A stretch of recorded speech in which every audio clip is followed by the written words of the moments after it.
여러분 감사합니다. 감사합니다. 예, 잘 오셨습니다. 2022년 9월 한국경사에 찾아가는 출판사 모임을 시작하겠습니다. 태풍이 온다 그래서 좀 걱정을 했는데 다행히 오늘 날씨가 좋네요. 예고해드린 대로 오늘은 우리가 감사해야 된다는 거에 대해서 늘 강조를 드리고 있고 여러분도 많이 공감을 하셔서 감사합니다라고 하는 저희들 그것을 감사행위라고 하는데 개인적으로 활용하시면서 연습하시는 분들도 많이 계시리라고 생각을 합니다. 근데 그 감사행위 생각보다 잘 몰입이 덜 되거나 처음처럼 그렇게 감사한 느낌이 많이 올라오질 않거나 언제까지 해야 되는가 하는 좀 막연한 느낌이 든다든지 이런 문제들이 좀 있으실 것 같아요. 그래서 오늘은 그 감사에 대해서 무엇에 대해서 감사할 것인가를 좀 더 깊이 살펴보면 여러분들의 수행 생활에 도움이 되시지 않겠나 해서 주제를 그렇게 마련을 해봤습니다. 먼저 오늘 처음 오신 분 한번 손 들어보시겠습니까? 한국경사 찾아간 출판사. 예, 감사합니다. 네. 많은 분들이 또 처음 오셨네요. 그럼 다 같이 박수로 환영을 해드리겠습니다.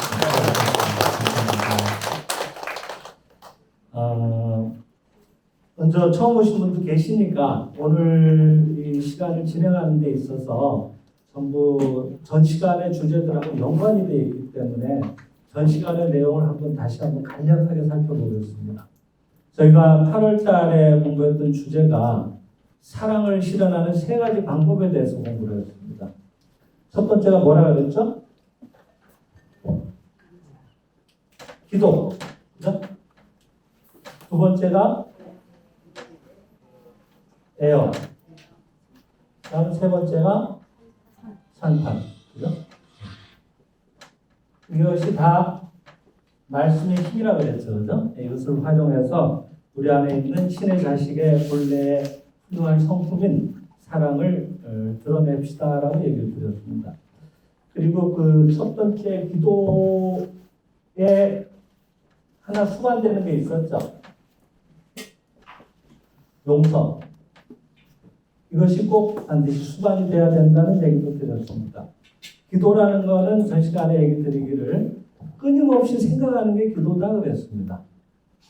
보통은 정해진 시간에 모욕 제기하고 어디 거룩한 장소에 가서 무릎이라도 꿇고 그렇게 올리는 기도만이 기도라고 생각을 해왔는데 알고 봤더니 항상 우리는 뭔가를 생각을 하고 있더라 이 말이에요. 마음속에서. 그 생각을 끊을 길이 없더라 이 말이에요. 주무시는 동안에도 그 생각은 이어지더라고 하는 거죠. 그래서 그 생각에 모이고 쌓인 덩어리, 그 결산이 결국은 그 사람의 운명이 되더라고 하는 거예요.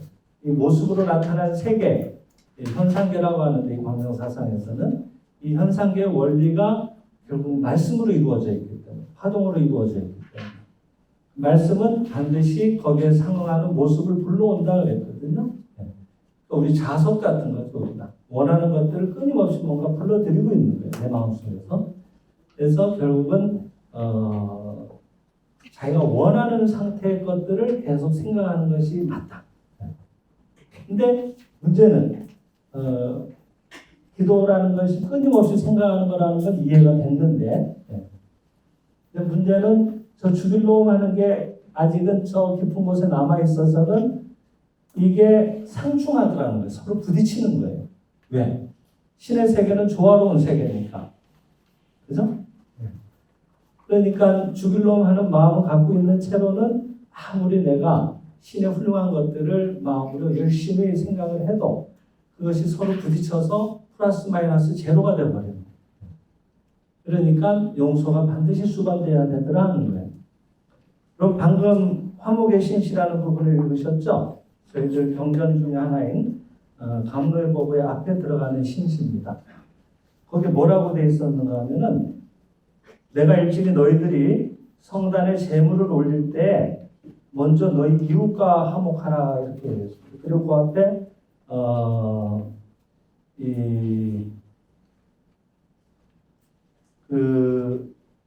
너희들이 이런 병이나 악령에 걸리게 되는 것은 천지 만물과 화목이 되어 있지 않은 증거이다. 또 이런 얘기도 있고요. 그러니까 먼저 신에게 제물을 바쳐 제단에서 신에게 제물을 바친다고 하는 것은 신은 제물을 바치지 않으면 기뻐하시지 않는 그런 옹색한 분은 아니시거든요. 그러니까 너희들이 나를 찾을 때 먼저 이웃과 화목한 후에 나를 찾으라라고 하는 말씀이에요. 이거는 사실은 성서에 나오는 말씀입니다. 혹시 기독교에 나가시는 분들은 아실 수 있을 거예요. 마태복음이라는 게 있잖아요. 거기에 5장 23절과 24절에 나오는 말씀입니다. 짧으니까 제가 한번 읽어드릴게요. 그러므로 예물을 제단에 드리려다가 거기서 내 형제에게 원망 들을 만한 생각이 나거든 예물을 제단 옆에 두고 먼저 가서 그 형제와 화목하고 그 후에 와서 예물을 드리라는 말씀이 있어요. 같은 말씀입니다. 이 화목의 신시가 성서를 베낀 것이 아니라 진리는 서로 이렇게 다 통하는 겁니다. 이 화목의 신시를 포함해서 33가지의 신시가 이 다니우치 마사르라는 분한테 내려왔어요. 영감적으로 받아 적으신 그 신의 계시죠. 그것이 신시집이라고 따로 있습니다. 그것은 아직은 한국어로는 번역이 안 되어 있습니다. 이것이 33가지가 있고 나머지 이 감로의 법부, 천사의 말씀, 속속 감로의 법 이 3가지 경전도 전부 영감으로 받아 적으신 글들이거든요. 그래서 우리가 읽는데 이 3가지 경전만 해도 한 1시간 반 걸려요. 근데 이 정문의 이 경전을 말이에요. 1시간도 안 되는 시간에 다 받아 적으셨다고 하거든요.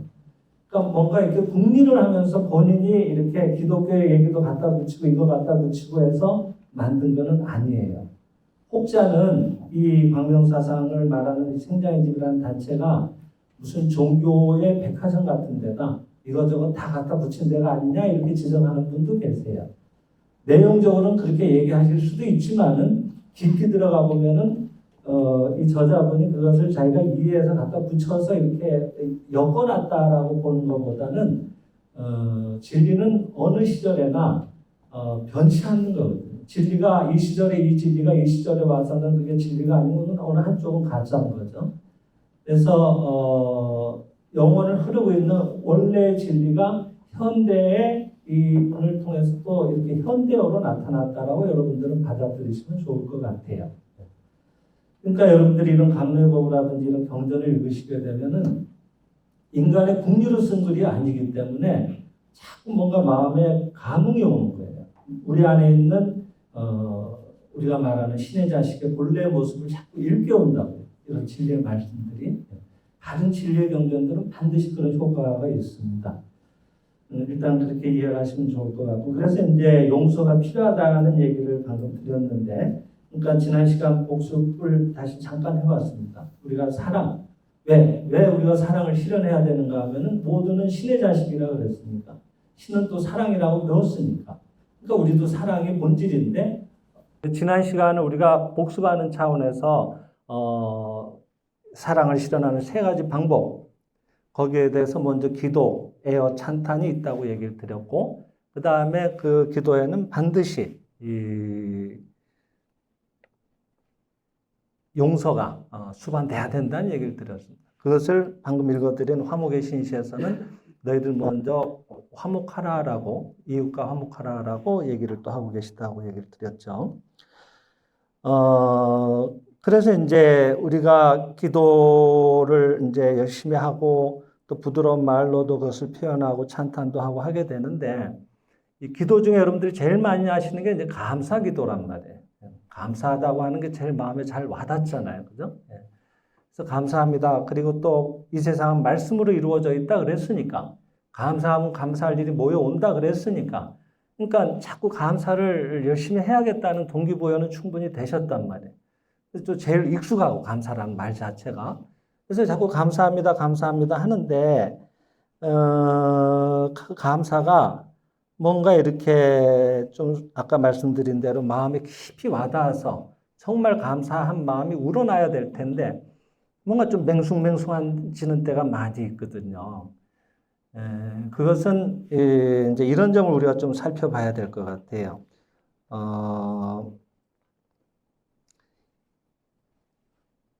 자주 얘기 드렸습니다만 예전에 시골에 같은 데 가면 지금은 잘 사용 안 할 거예요. 펌프라는 게 있었잖아요.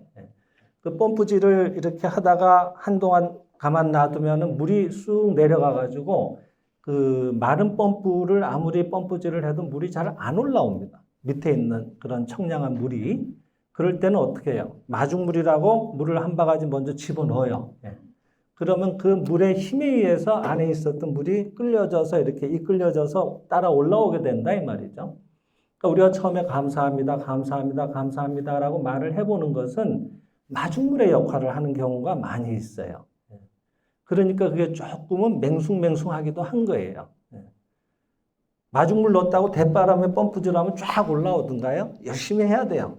하다 보면 뭐가 피식피식하고 물이 올라올 것처럼 그죠? 물방울도 좀 튀었다가 뭐 바람 빠진 소리도 났다 이러죠. 그런 바람 빠진 소리가 나는 게 뭔가 하면 우리가 감사행을 할 때 이래도 되겠나 이런 생각이 들기도 했다가 저런다고 저게 뭐가 좋아질까 이런 뭐 실망감도 들었다 이런 거예요. 그러니까 거기에서 좌절하시지 말고 온전한 청량한 물이 내 펌프를 통해서 온전히 나한테 흘러 들어올 때까지 그것은 흘러 들어올 때까지라는 것은 온전한 감사가 될 때까지 정말 감사한 마음에 이를 때까지 해야 된다 이 말이에요. 그래서 그것을 지속한다고 하는 건 또 그런 중요한 의미를 지녀요. 여기에 먼저 하나 체험담을 먼저 소개를 드려볼게요. 태양처럼 밝은 생각이라고 그 송암 김혜령 선생 한국교무사의 초대 사장님이셨던 또 개인적으로 선친이 되십니다만은 여기에 보면은 재밌는 체험이 하나 소개가 되어 있어요. 87쪽에 여러분도 많이 공감하실 만한 내용입니다. 그리고 더러 저희들 유튜브나 다른 곳에서도 소개가 더러 됐던 내용인데 이분은 그 시어머니 때문에 많이 괴로웠어요. 왜냐하면은 시어머니가 젊어서 남편을 잃고 시골에서 혼자 몸으로 아들을 의사를 만드신 거예요. 종합병원에 근무를 하고 계시거든요. 실제로 대구에 계셨던 분입니다. 근데 그러니까 얼마나 자랑스러워요. 남편도 없는데 혼자서 자녀를 의사로 키워냈으니까. 그러니까 이 며느리한테 내가 네 남편을 이렇게 어려운 중에도 의사를 키웠단다라고 이제 자꾸 얘기를 하는데 그 얘기가 도무지가 듣기가 싫은 거예요. 좋은 얘기도 한두 번이지 벌써 수십 번, 수백 번을 들었는데 그 얘기를 또 하시려고 자꾸 오는 거예요. 얘야 말이야 뭐 하고 시작이 되는 거예요. 그러면 이제 슥 하고 이제 거실에서 얘기가 시작이 되면은 부엌으로 도망갔다 그러면 또 시어머니가 부엌으로 따라오는 거예요. 그럼 또 부엌에서 또 다시 뭐 다른 데로 또 도망가고 이런 형국이었죠. 그것이 괴로워서 이제 이 송암 선생을 찾아오셨던 분이었어요. 그럴 때 당신이 그 심정을 충분히 받아들이면 좋지 않겠느냐고. 그러면 아마 그분의 그런 얘기도 좋아질 거라고 이런 충고를 해드렸습니다. 근데 이치적으로는 그 말씀이 와닿기는 한데 1년이 가도 2년이 가도 시어머니 태도에는 변화가 없는 거예요. 이분이 이런 단체에 나와서 감사행을 1년, 2년을 했다는 얘기입니다. 그 시어머니를 향해서. 여러분 이런 게 중요한 부분이에요. 여기 그냥 우리가 쓱 넘어가기가 쉽지만은 2년을 감사행을 했는데 결과가 어떻게 됐느냐? 5살짜리 장남 양쪽 귀에서 물이 나오는 거예요. 병원에 가서 진찰을 받았더니 중이염이에요. 한쪽은 급성. 그래서 그건 쉽게 치료가 된다는 얘기지만은 문제는 반대쪽 한쪽이 만성인데 이것은 장기적으로 치료를 받아야 하고 잘못하면 고막이 상할 수도 있다고 하는. 이 5살짜리 아들이 고막이 상할 정도의 상황에 놓였다고 하면 어머니 심정이 어떻겠냐고 하는 거예요. 아이, 큰일 났구나 하고 그때 생각이 들었던 겁니다. 그래서 이제 다시 다급하니까 이 송암 선생을 찾아오셨죠. 그때 다시 이 송암 선생이 지적을 해드린 거예요. 부인 그것은 당신이 듣기 싫다는 심정이 아들의 귀에 나타난 게 아니겠습니까? 대체로 부모의 문제는 자녀의 문제로 잘 되돌아오는 경우가 많습니다. 대체로 15세 미만의 자녀들의 문제는 부모의 심정이 강하게 거기에 반영되어 있는 경우가 많아요. 16세부터는 자아가 점점 완성이 되기 때문에 스스로 자기 인생 문제를 키워나가기 시작합니다. 근데 그 전의 문제는 아이들이 자아가 강하면 얼마나 강하겠어요. 그러니까 부모의 역량이 거기에 많이 드리워지거든요. 그래서 이제 아이고 큰일 났구나 싶어서 이분이 이제 정말 절박한 심정으로 어머니의 심정을 그때 제대로 헤아리기 시작한 거예요. 그때는 그냥 뭐 틀린 말씀은 아니니까 하고 감사합니다, 시어머니 감사합니다는 했지만은 그게 그렇게 와닿지를 않았던 거예요. 근데 그날부터는 이 자식 문제가 되니까 도망갈 길이 없잖아요. 그래서 열심히 감사행을 하는데 마침내 이틀 뒤에 깨끗이 나아졌다고. 그 만성의 중이염조차도 깨끗이 흔적도 찾아보기 어려울 정도로 좋아졌다고 기뻐서 찾아오셨다고 하는 겁니다. 근데 이제 문제는 송암 선생도 이 책에서 지적을 하시지만은 2년을 나왔지만은 이해를 하자고 해도 그 마음이 돌아서질 않았고 그런 수련도 주춤을 했었는데 마침내 아들 문제가 되니까 정말 전념으로 일념으로 거기에 수행에 매달리지 않을 수 없게 됐다고 하는 겁니다. 뭔가 여러분 절박한 문제가 있을 때 오히려 기뻐하십시오. 그때 내가 좋아질 타이밍이 온 거예요, 지금. 그 문제가 아니면은 절실하게 마음을 내기가 어려워져요. 그래서 부인도 마침내 그때 곰곰이 생각을 하고 그 가난 속에서 학비를 대느라고 애썼던 이런 것들이 그냥 흘러가는 이치로 이해가 되는 게 아니라 심정적으로 이해가 돼 왔다 이 말. 심정적으로 이해된다는 게 중요한 거예요. 심정적으로 이해된다고 하는 것은 결국은 그의 심정이 나의 심정으로 화해져서 여실하게 느껴져 온다는 얘기예요. 그것이 조화를 얘기하는, 그것이 용서라고 하는 얘기입니다. 내가 너를 용서했어. 그래. 이거로 되는 얘기가 아니다 이 말이에요. 용서라는 건 그런 것이 아니라 상대와 일체감을 가져서 그의 기분이 나와 하나가 되라고 하는 겁니다. 관보현보살 행법격이라는 게 불경에 있다고 합니다. 거기에는 어떤 말씀이 나오는가 하면은 그런 업의 장애 그런 이 업의 그런 바다로부터 벗어나서 이렇게 그 모든 망상으로부터 그런 업이 이렇게 발생된 것인가 거기서 벗어나서 참회코자 한다면은 여러분들이 진정코 참회하고자 생각한다면은 단자에서 실상을 관하라라고 했거든요. 실상을 관한다고 하는 것은 우리 식으로 얘기하면은 본래 생명의 완전한 모습을 보라고 하는 겁니다. 어머니의 사랑에 눈을 뜬 거예요. 그냥 그러셨군요 하고 지나가는 얘기가 아니라 정말 절박하게 그 오로지 아들을 위해서 전념을 기울이셨던 헌신적인 어머니의 마음에 이 심정적으로 같이 느껴져 오고 그리고 그것은 결국은 사랑이었구나 하는 것이 느껴져 오고 그 마음이 온전히 내 마음처럼 느껴져 왔다는 거예요. 그럴 때 결국은 그와 내가 하나가 되는 거예요. 그래서 불교에서 말하는 자타일체라고 할까요? 그런 심정적인 이 교류감이 생기면서 거기에서 온전한 감사가 나오기 시작하는 거거든요. 우리가 지난 시간에 그 사랑과 감사는 표리일체의 감정이다. 동전의 앞뒷면과 같은 것이다 하는 공부를 했습니다. 기억나세요? 예. 이게 왜 사랑과 감사가 표리일체의 감정일까? 저희들 내용은요, 굉장히 내용의 깊이가 있어가지고 이렇게 글자로 읽고 지나가시면 안 것 같아도 그거는 이 지식적으로 안 거지 심정적으로 내 것으로 되오는 데는 시간이 제법 걸립니다. 그래서 자꾸 반복해서 보시는 게 좋아요. 예. 근데 사랑이라고 하는 거는 자타일체의 감정이라고 우리는 배우고 있고, 그죠? 예.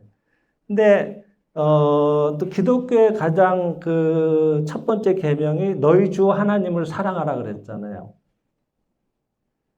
그거는 뭐 때문에 그런 말씀을 하셨을까 하는 것도 한번 생각해 볼 필요는 있어요. 왜 하나님이 날 사랑해 주지 않으면 난 너희들을 사랑 안 할 거야 하는 그런 째째한 분이라서 그런 얘기를 하셨을까?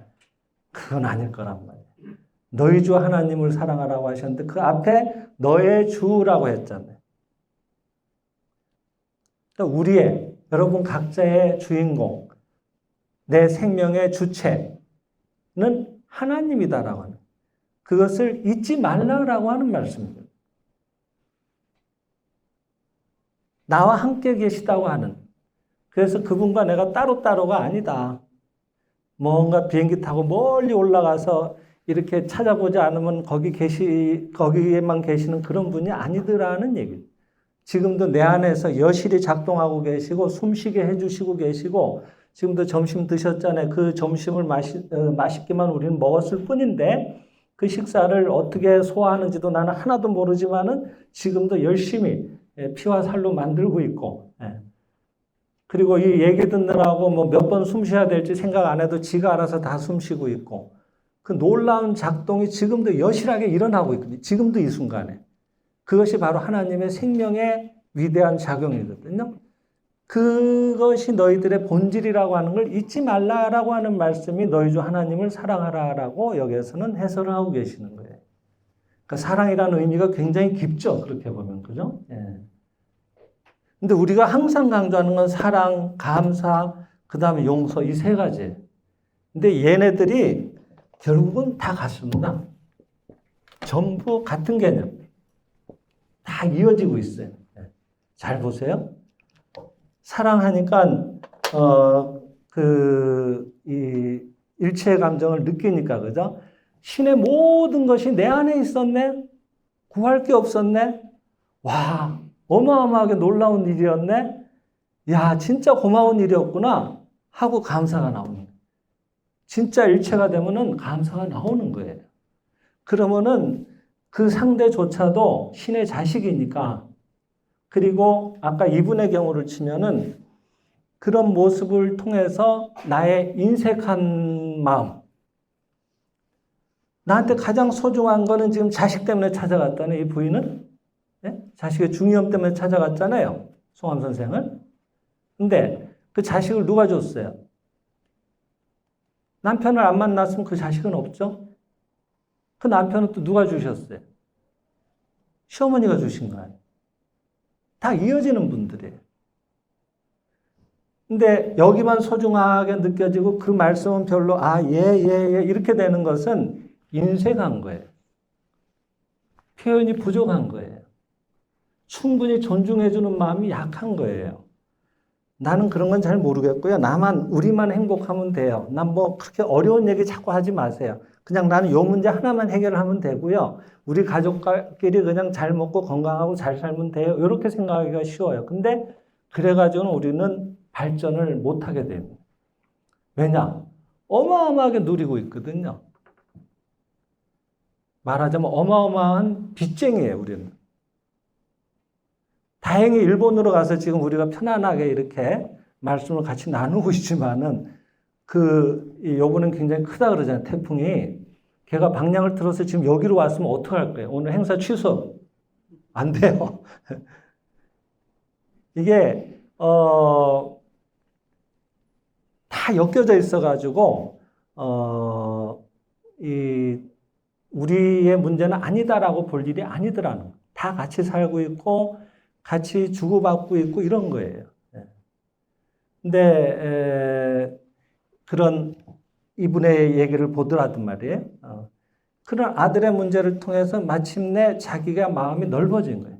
시어머니의 마음이 온전히 헤아려져 온 거예요. 일체가 된 거예요. 시어머니와 내가. 그러고 보니까 그 노고가 진짜로 감사하게 느껴지는 거예요. 감사하게 느껴지니까 그분도 훌륭한 분이었구나 하고 진짜 나쁜 분이 아니었다는데 눈을 뜨게 된다 이 말이에요. 그러니까 그게 진짜 용서가 되는 거예요. 그게 화해가 되는 거예요. 그러니까 기독교에서도 두 번째 계명이 뭐예요? 그와 같이 너희 이웃을 사랑하라 그래요. 너희 몸처럼 이웃을 사랑하라 그랬거든요. 내가 신의 자식이면 나만 소중한 게 아니라 모두가 똑같은 생명의 형제 자매들이었더라고 하는 거죠. 그래서 이 개념이 다 연결되어 있더라고요. 저도 이것을 자꾸 여러분들한테 좀 더 실질적인 내용을 말씀드려야 되지 않겠나. 이런 공부를 하면서 자꾸 들여다보니까 나름으로는 이게 자꾸 보여오는 느낌이 들어서 소개를 드리는 겁니다. 책에 다 말씀하고 계시지만은 생각보다는 좀 방대하잖아요. 생민실상만 해도 40권이고, 또 거기 지금 뭐 교문사는 아직은 몇 권 내놓고 있지는 못합니다만은 하여튼 주변 도서까지만 하면 거의 한 60권이 좀 넘으니까. 근데 뭐 하여튼 이 생민실상 저자분의 책만 500권이니까요. 아직도 공부하려면 뭐 어마어마한 것들이 있죠. 그래서 오늘은 이런 부분에 대해서 감사를 좀 더 심도 있게 해볼 필요가 있겠다 하는 생각이 들어서 말씀을 같이 나누게 됐습니다.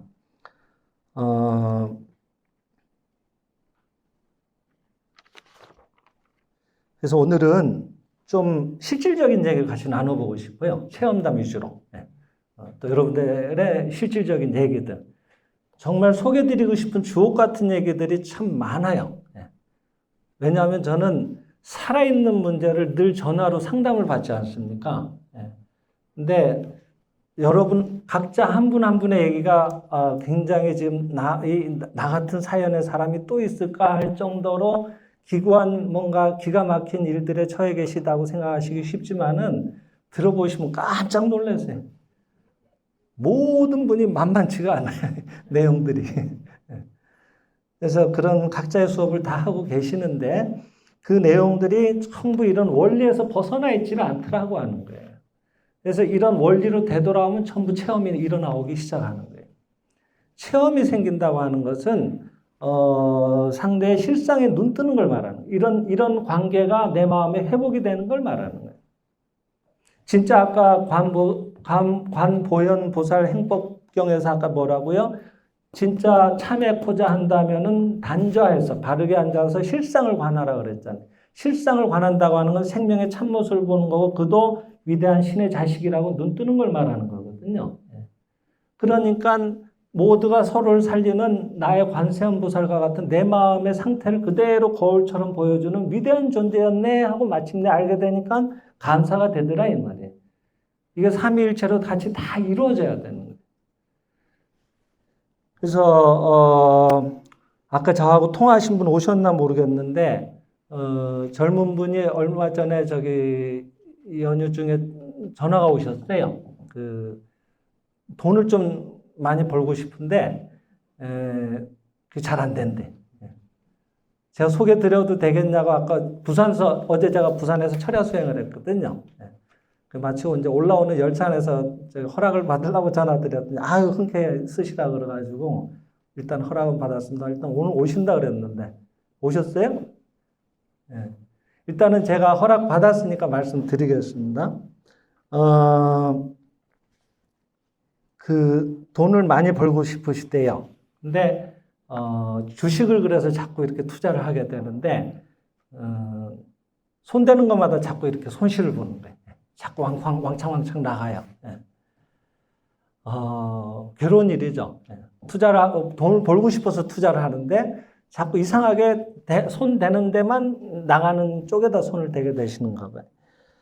그래서 그런 쪽에 뭔가 좀 어떤 생명실상이라도 어떤 쪽의 책을 보면은 좀 더 내가 이렇게 돈을 벌고 싶은 그런 마음에 대한 것도 이해를 하고 좀 도움이 될까 해서 아마 전화를 하셨다고 생각을 합니다. 근데 저는 왜 돈을 벌고 싶으신지가 궁금해졌어요. 그러니까 돈을 자꾸 벌고 싶은 마음이 드는 분들도 계실 수 있는데 돈이 나쁜 건 아니에요. 많이 있으면 좋죠. 근데 돈을 이렇게 갖고 쌓아두고 있는 게 아니라 필요할 때 얼마든지 자유롭게 쓸 수 있는 게 좋은 일이죠, 사실은. 근데 이제 그 돈에 자꾸 마음이 가는 것은 뭔가 이렇게 내면에 이 영적인 결여감, 뭔가 충족되지 않은 느낌이 그런데 집착하는 쪽으로 자기를 내달리게 하기가 쉽거든요. 그래서 그런 것들이 조금 염려가 돼서 이제 이런저런 말씀을 나누다 보니까 이 돈이라는 것은 항상 그 상담을 하다 보면은 이게 통계적으로 제가 느끼는 건데 또 생장의 집에 많은 분들도 얘기를 해주셔서 저도 이렇게 뭔가 책에 몇 페이지에 어디 이런 내용이 나와 있습니다라고는 말씀을 정확하게는 저도 못 드리겠습니다. 근데 그냥 경험상 항상 애정하고 연관이 되더라고요. 사랑을 주고 받아야 될 가까운 가족 간의 관계가 뭔가 단절돼 있거나 내가 그 사랑을 표현하는 게 아직은 미숙하거나 막혀 있거나 이럴 때 내가 표현 안 한 만큼 돈을 내다 버리는 형국으로 사실은 자기의 영혼은 보상으로서 만족을 한다든지 아니면 또 그것을 내가 표현 안 한 만큼으로 누가 가져가는 형국으로 그것이 자꾸 이렇게 실현된다든지 이런 일들이 왕왕 있더라고요. 그래서 가족관계를 여쭤봤더니 아버님이 어머님하고 많이 힘이 드셨어요.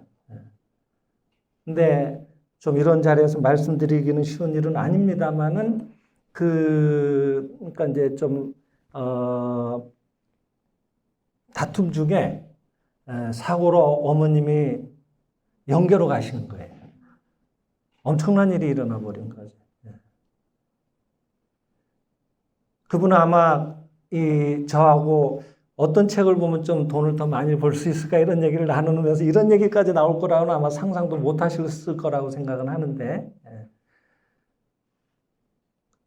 그러니까 어머님은 그분에게 있어서는 마음 깊은 곳에 괴로운 추억으로 남아 있으셨을 게 저는 틀림없다고 봐요.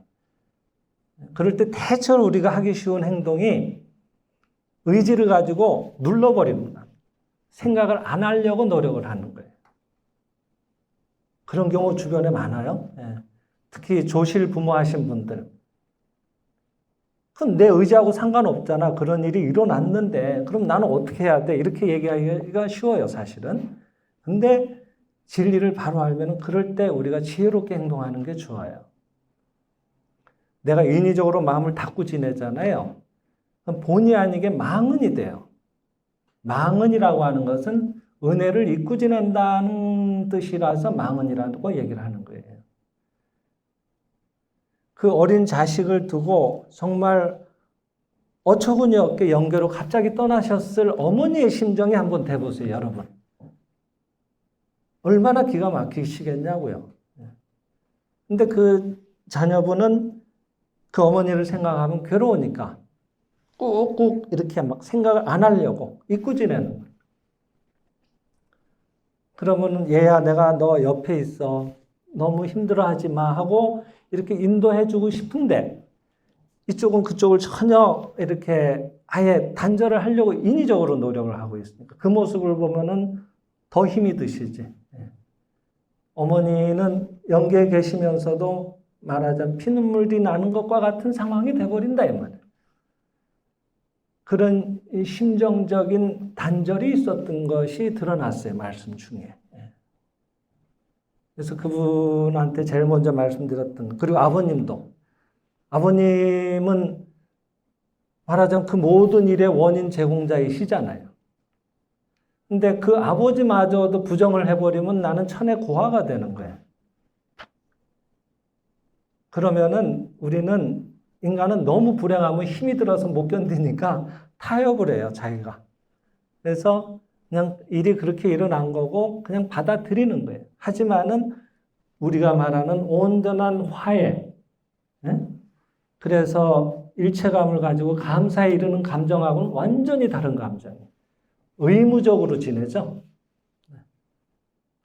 그러니까 하나도 이게 지금 소통이 안 되고 있었던 거예요. 나와야 될 게. 우리는 본질이 사랑이기 때문에 사랑을 표현하지 않고 사랑받지 못하면은 시들게 되어 있는 거예요, 생명은. 살아도 살아있는 게 아니에요. 사랑을 표현하십시오. 가족을 향해서, 부모를 향해서, 소중한 분들을 향해서. 어려운 게 아니잖아요. 배웠잖아요. 구체적으로 배웠잖아요. 부드러운 말. 그런 것들을 별게 아닌 것처럼 받아들일 것이 아니라 거기 신이 드러나오게 하는 큰 원리가 작동을 하고 있더라 이 말이에요. 그래서 제가 그분한테 제일 먼저 말씀드린 것은 전화를 지금 끊으시고 30분만이라도 좋으니까 어머니를 마음으로 부르고 어머니가 앞에 계시다고 생각하고 지난날 제가 그렇게 마음으로 이렇게 닦고 지냈던 그 심정 그리고 그런 저를 바라보면서 너무나 힘들었을 어머니의 모습에 대해서 죄송하다고 본의 아니게 너무 힘들게 해드려서 죄송했다고 이제는 열심히 어머니 의지하고 또 어머니도 저 인도해 주세요 이렇게 부탁도 드려보면서 지난날 마음 힘들게 해드려서 죄송했습니다 하고 먼저 용서해 주셔서 감사합니다. 감사합니다.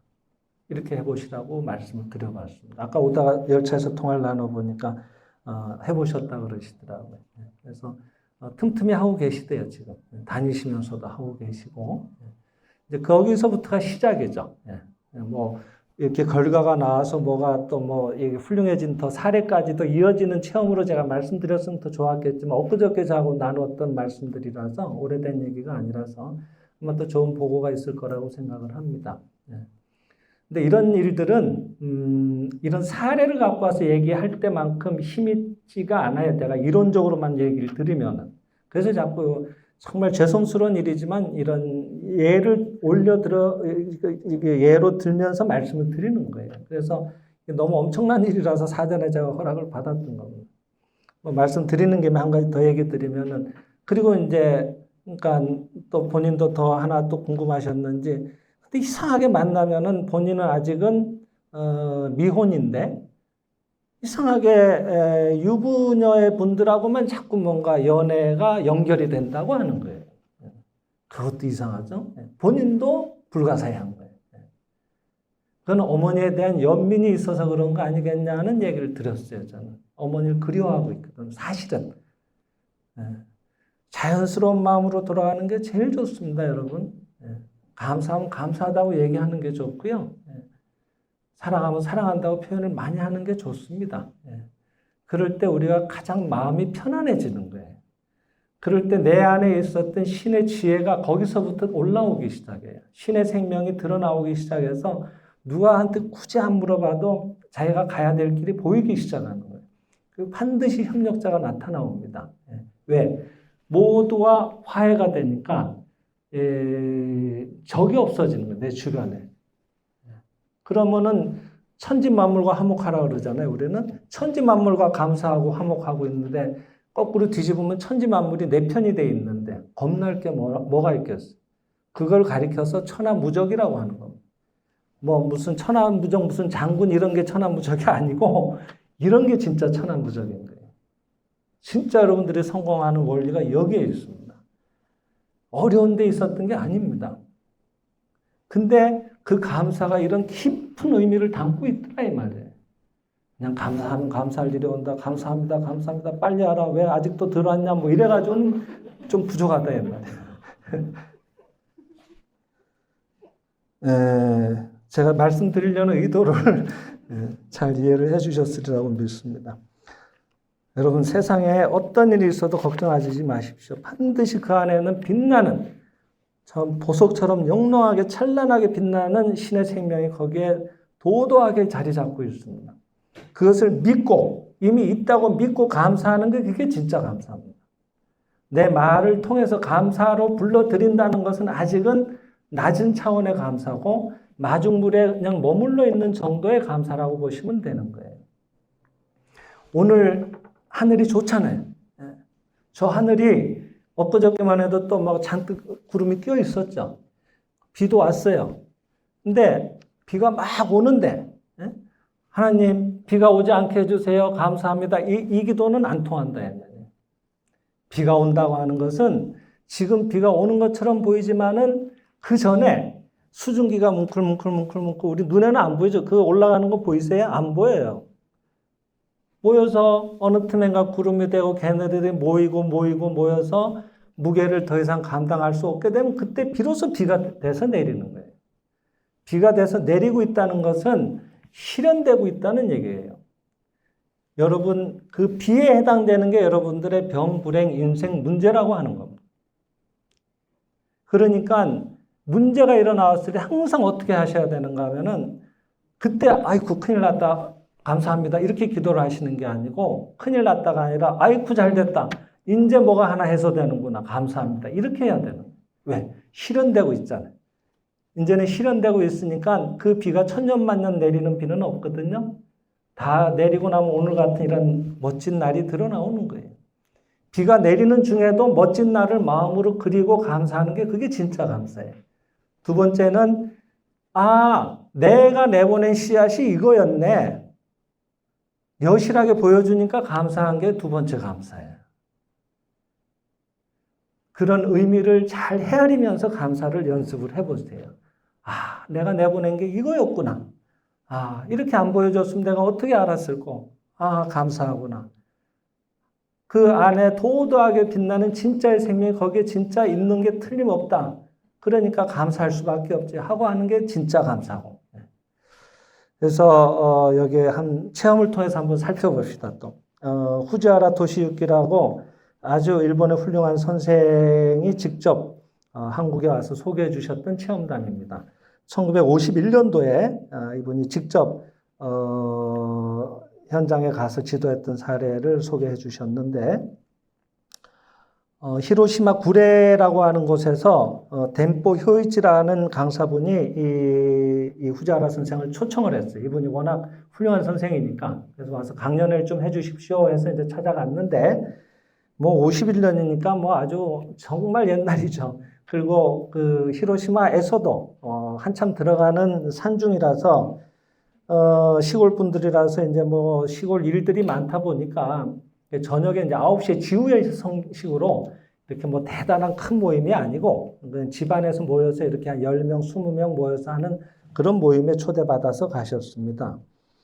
근데 9시가 돼도 한 명도 안 와. 이게 시골이 되놓으니까 할 일들이 많고 식사들 저녁 식구들 다 챙겨주고 오시느라고 9시 반이 되니까 다 모이신 거예요. 그런데 그날 또 마침 눈이 30cm인가 오고 이래가지고 그래서 이제 하루 종일 일하고 그러고 오시니까 이 피곤하시면 조는 분들이 많을까봐 아주 재밌는 얘기를 섞어가면서 재밌게 강의를 해드렸어요. 2시간 동안 전부 떼굴떼굴 구르고 재밌다고 그러고 박수치고 난리가 났는데 저 구석에서 어떤 할머니 한 분이 눈이 시뻘개져가지고 계속 울기만 하는 거예요. 강의에 어떤 반응도 별로 없고 계속 울기만 울어. 저 양반이 왜 저러나 하고 이제 좀 걱정을 하면서 그래도 강의를 끝냈는데 이제는 자기도 이제 좀 쉬어야지 하고 그러는데 이 할머니가 죄송하지만 좀 상담 좀 해주세요 하고 얘기를 꺼내는 거예요. 얘기를 들어봤더니 며칠 전부터 이 좌측 팔꿈치가 막 불이 붙는 것처럼 급성 관절염이 왔는데 너무 아파가지고 막 떼굴떼굴 구르는 거예요, 방을. 그래서 이 장남이 급하게 그 의사를 왕진을 모셔와가지고 처방을 받아봤더니 이게 급성 관절염이라고 하는 거예요. 그래서 이제 일단은 진통제를 맞았는데 이게 30분도 안 가는 거예요. 너무 심해가지고. 또 좀 있으면 또 떼굴떼굴 구르고. 그래서 이제 어쩌나 이러고 있는데 이제 그 중에 이웃분이 병문안을 왔어요. 그래서 이제 이런저런 얘기를 하다가 생장의 집에 훌륭한 강사분이 마침 우리 동네에 계시니까 그분한테 한번 상담해 보면 어떨까. 그 생장의 집에 나가는 분들이 그런 통증도 많이 좋아지고 병이 좋아진 사례도 많다더라. 그래서 이제 그 장남이 이 덴포 효이치라는 선생을 찾아가서 부탁을 드린 거예요. 그랬더니 이제 이 선생이 마침 내가 안 그래도 요번에 후지하라 선생이라고 훌륭한 분을 모셨으니까 거기 한번 같이 가봅시다 하고 해가지고 제대로 걷지도 못하니까 구루마에다 거적대기 같은 거 덮어가지고 그래가지고 끌고 이제 얘기를 듣게 모시고 왔던 거예요, 그날. 그래서 이제 후지하라 선생이 이런저런 시간은 많이 늦었지만은 얘기를 물어본 거예요. 인간 신의 자식은 본래 병 없는데 왜 그렇게 아플까요? 거꾸로 이제 물어보는 거야. 혹시 누구 이렇게 심하게 원망한 적 없으세요? 그런 일 없으세요? 하고 물었더니 원망한 정도가 아니라 어마어마한 일이 있었던 거예요, 이분도. 이남 3녀를 두셨는데 장남은 결혼해서 아주 잘 살고 있고 아주 효자예요. 그리고 이제 딸 셋인데 위에 두 딸도 또 다 결혼해서 잘 살고 있고 막내딸도 이제 아직은 결혼은 안 했지만 농협에 나가서 일 잘하고 있고. 근데 문제는 이 막내 아들, 이 둘째 아들이 문제인 거예요. 얘가 술, 도박, 여자, 싸움, 이게 뭐 3박자도 아니고 4박자를 완전히 싹 다 갖춘 거예요. 틈만 나면 와서 돈을 내놓으라고 하는 거예요. 근데 내가 엄마가 너 저기 이 막내딸이 태어나자마자 남편이 돌아가셨다고 하거든요. 이 할머니는. 그러니까 5남매를 혼자 거의 다 키운 거지. 예. 그러니까 여유가 있으면 얼마 있겠어요. 예. 근데 걸핏하면은 찾아와서 돈 내놓으라 그러고 또 싸워가지고 형무소 들어갔다 나오고 뭐 하루도 조용할 날이 없는 거예요. 뭐 말 안 들어주면 다 때려 부시질 않나, 경찰 부른다 해도 불러라고 오히려 뭐 여상가에 경찰 오는 거지 뭐. 무서운 게 없어요. 그 아들이 항상 자전거를 타고 다녔는데 옛날에 왜 자전거 보면 찌링찌링 하는 게 있잖아요. 이렇게 벨이. 그 벨소리는 그 아들 벨소리만 유일하게 그 소리가 났던지 그 동네에서는. 이 아들 벨소리가 찌링찌링 나는 소리가 뒤에서만 들려도 그냥 몸이 막 떨렸다 그러거든. 얼마나 괴롭힘을 당했는지. 근데 이 태평양 전쟁이 난 거예요. 그래서 아들이 소집이 된 거예요. 군에 가게 된 거예요. 보통은 이제 뭐 그때는 거의 생이별이라고 봐야지. 뭐 나가면 전사를 다 하는 그런 형국이니까. 그래서 뭐 이제 언제 볼지도 모르니까 하고 술이라도 한잔하고 이렇게 인사를 하는 게 원래는 맞는 모양새인데 이 어머니는, 이 할머니는 이 아들이 소집이 됐을 때 박수를 쳤다고 합니다. 이제 됐다. 저놈에게 이제 가서 전사를 하게 되면은 뭐 대부분 죽어서 오고 있으니까 지금 전사를 하게 되면은 지도 명예롭고 내가 내 손으로 안 죽여도 되고 얼마나 잘 됐냐. 이래가지고 박수를 쳤다고 하는 거예요. 그리고 거기에 대해서 일말도 자기는 잘못됐다는 생각을 해본 적이 없다고. 그래, 일구월심 아들이 죽기를 바랬는데 이놈에게 뭐 각설이도 아니고 도무지가 상처 하나도 입지 않고 더 건강해져서 집에 온 거야. 살아가지고. 이제 싸움도 더 잘해. 술도 더 잘 먹고. 그래가지고 이제 엊그저께 찾아와서 내년이면 이제 그 12월 말에 이제 이 선생이 1월 달에 아까 찾아갔다 그랬잖아요. 근데 12월 말에 왔었던가 봐. 이제 좀 있으면 연말이니까, 저 형 모르게, 쌀 한 2가마니 준비해놔요. 뭐 이러면서 가는 거예요. 얘야, 내가 뭐 2대도 아니고 2가마니를 어떻게 준비하니? 그건 난 모르겠고, 그러면서 뭐 안 해놓으면 하여튼 각오하라고. 뭐 이러면서 가는 거예요. 성질을 아니까. 그걸 안 해놓으면 다 때려 부시거든. 날짜는 얼마 안 남았지. 이놈의 어머니는 막 앞이 캄캄한 거예요. 그 어려운 시절에 쌀 2가마니를 어떻게 마련을 하냐고요. 그래서 이제 그날부터 일구월심 저놈에게 가다가 어디 벼랑에라도 떨어져서 죽게 해주세요. 차라도 치어서 죽게 해주세요. 그걸 일구월심 기도를 한 거예요. 근데 그 기도를 한 지 며칠 만에 이 급성관절염이 온 거예요. 죽어라 하니까 자기가, 이 좌측이잖아요. 좌측은 남성을 상징하거든. 그러니까 거기에 급성관절염이 찾아오더라고. 그래서 죽겠다 하고 찾아왔던 겁니다. 그래서 이제 이 후자라 선생이 들어보니까 내용이 딱 하긴 한데, 근데 이제 또 물으시는 거예요. 이상하네. 인간 신의 자식이고 본래 그렇게 나쁜 아들은 없는데 그 아들이 어쩌다 그렇게 됐을까요? 하고 거꾸로 묻는 거예요. 근데 사연이 있더라고. 어머니도 자기는 거기까지는 깊이 생각을 안 했던가 봐. 혼자 나이에 막내딸이 지금 20살인데 이 상담받을 당시에 그 막내딸이 태어나던 해에 남편이 죽었다 그랬으니까 거의 혼자서 다 키운 거 아니에요, 5남매를. 그러니까 식구를 하나라도 줄여야 돼. 못 키우니까. 그러니까 집집마다 뭐 이렇게 이 전쟁 나가서 죽기도 하고 하다 보니까 아들이 귀한 때가 돼버렸단 말이에요. 그래서 이 가까운 친척 집에 양자를 보냈던 거예요. 그러니까 이 둘째 아들은 마음에 외로움이 있었던 겁니다. 왜 나만? 형제들은 다 같이 모여 지내는데 왜 나만 남의 집에 가야 되는가 하고 그 정도 철은 있는 나이에 갔던 모양이죠.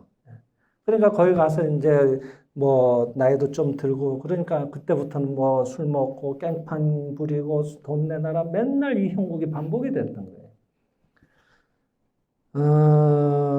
거봐요. 그 아이는 외로웠던 거예요. 엄마한테 돈을 달라 그랬던 게 아니라 엄마의 사랑이 그리웠던 거예요. 또 어머니는 그 외로운 마음을 한 번도 알아들인 적이 없잖아요. 그걸 알아봐 달라고 그렇게 어머니한테 호소를 하고 있었던 겁니다.